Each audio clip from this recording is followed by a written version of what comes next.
Ahoj, dlouho jsem nebyl aktivní, ale rozhodl jsem se udělat comeback. Top 5 herních novinek roku 2025. On Hades the Show. Roguelike akční RPG od Supergiant Games. Vyšlo 25. září 2025 a sleduje Melinoje, sestru Zagreuse, v boji proti titánu času Chronosovi.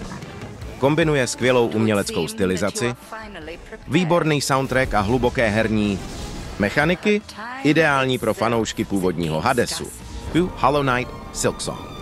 Velmi očekávané pokračování klasické Metroidvanie od Team Cherry.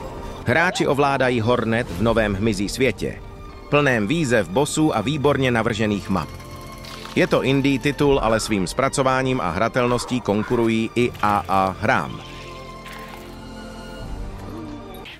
Remake ikonické stealth hry Metal Gear Solid 3. Vylepšená grafika díky Unreal Engine 5, moderní ovládání, ale zachovává původní špionážní a emocionální příběh.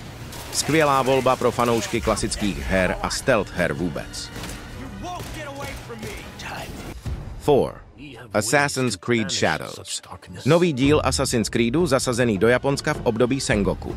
Vyšel 28. února 2025 pro PC, PS5 a Xbox Series. Přináší otevřený svět, možnost postavit tábor během výprav, hrajete za dvě postavy, Kunoichi Naoe a afrického samuraje Yasuke.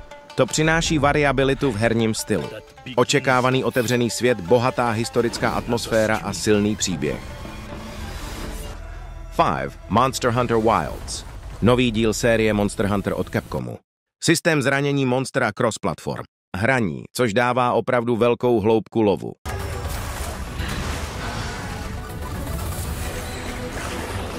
Tak a doufám, že se vám video líbilo.